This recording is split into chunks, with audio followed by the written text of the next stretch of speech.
Manifestation நம்ம மனசில் நினைக்கிற ஒரு விஷயத்தை உண்மையிலேயே நம்ம லைஃப்பில் நடக்கிறது.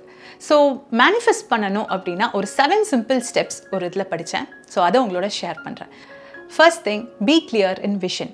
நம்ம என்ன ஆசைப்படுறோமோ அதில் நம்ம ரொம்ப தெளிவாக இருக்கணும். நமக்கு என்ன வேணுன்றதில் அந்த விஷன் ரொம்ப ரொம்ப கிளியராக இருக்கணும். எந்த ஒரு கன்ஃபியூஷனும் அந்த ஸ்டேஜில் இருக்கக்கூடாது.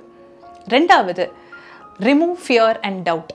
பயம், சந்தேகம், இது ரெண்டுமே அந்த இடத்துல இருக்கவே கூடாது. இப்போ நான் ஒரு விஷன் நம்ம வச்சுருக்கோம் அப்படின்னா அது நடக்குமா, அது நடக்காதா, எனக்கு அந்த திறமை இருக்கா, என்னெல்லாம் தடங்கள் வரும். ஸோ இந்த டவுட்ஸ் எல்லாமே நம்ம கொஞ்சம் தள்ளி வச்சிடணும். கம்ப்ளீட்டாக அங்கே பயத்துக்கும் சந்தேகத்துக்கும் இடமே இருக்கக்கூடாது.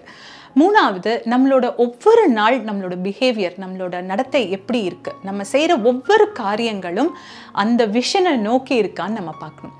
இப்போது நான் நிறைய மார்க் வாங்கணும், நான் ஒரு ரேங்க் வாங்கணும் அப்படின்னு சொல்லிட்டு நான் வந்து ரொம்ப நேரம் டிவி பார்த்துக்கிட்டே இருந்தாலோ இல்லை என்னோட நேரத்தை ப்ராப்பராக நான் யூஸ் பண்ணலை அப்படின்னா நம்மளால் அதை மேனிஃபெஸ்ட் பண்ண முடியாது. ஸோ நம்மளோட டெய்லி ஆக்டிவிட்டீஸ், டெய்லி நம்ம செய்கிற சின்ன சின்ன காரியங்கள் எல்லாமே நம்மளோட விஷனுக்கு அலைண்டாக இருக்கா அப்படின்னு கவனிச்சுக்கணும். அடுத்தது, நிறைய சேலஞ்சஸ் வரும்.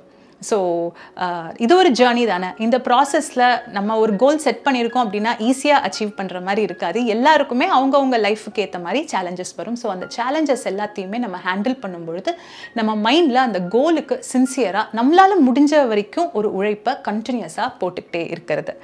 அடுத்தது, எந்த ஒரு பொறாமை, அதாவது எனக்கு இதெல்லாம் நடக்காது, எனக்கு மட்டும் இந்த நல்லதெல்லாம் நடக்காது, மற்றவங்களுக்கு எல்லாம் நடக்குது. ஸோ பொறாமைக்கு அங்கே இடமே இருக்கக்கூடாது.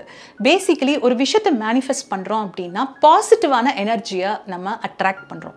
ஸோ பொறாமைன்ற ஒரு விஷயம் வரும் பொழுது அங்கே என்கிட்ட இல்லை, பொறாமை வரும் பொழுது நம்ம கம்பேர் பண்ணுவோம். கம்பேர் பண்ணும்போது நம்ம கம்ப்ளைண்ட் பண்ணுவோம், இது சரியா கிடையாது, அது சரியா இல்லை, எனக்கு இது நடக்காது, எனக்கு மட்டும்தான் இது சரியாக நடக்காது. ஸோ இந்த மாதிரி வைப்ரேஷன் எதுவுமே அங்கே இருக்கக்கூடாது. அடுத்தது, கிராட்டிடியூட். இப்போ இருக்கிற நிலைமையில் உங்களுக்கு என்னெல்லாம் உங்கள் லைஃப்பில் அமைஞ்சிருக்கோ அது எல்லாத்துக்குமே நன்றி உணர்வு. இப்போ இருக்கிற ஸ்டேட்டை கம்ப்ளீட்டாக நீங்கள் அக்செப்ட் பண்ணி ஒரு நன்றி உணர்வோடு நீங்கள் உங்கள் ப்ராசஸில் கண்டினியூ பண்ணணும். And last but not the least, இந்த யூனிவர்ஸை முழுக்க ட்ரஸ்ட் பண்ணணும். அதாவது நமக்கு எல்லா விஷயங்களும் இந்த நேரத்தில் கிளியராக இருக்காது.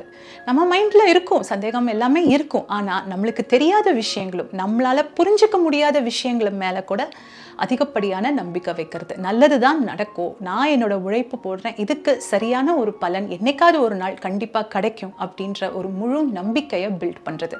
அதாவது தெரியாத விஷயங்களும் புரிஞ்சிக்க முடியாத விஷயங்கள் மேலே கூட நம்பிக்கை வைக்கிறது. ஸோ இந்த ஸ்டெப்ஸ் எல்லாத்தையுமே முழு மனசோட நீங்கள் ஃபாலோ பண்ணுங்கள். முடிஞ்ச வரைக்கும் நீங்கள் நினச்ச நல்ல விஷயங்கள் எல்லாமே உங்கள் லைஃப்லேயும் நடக்கட்டும்.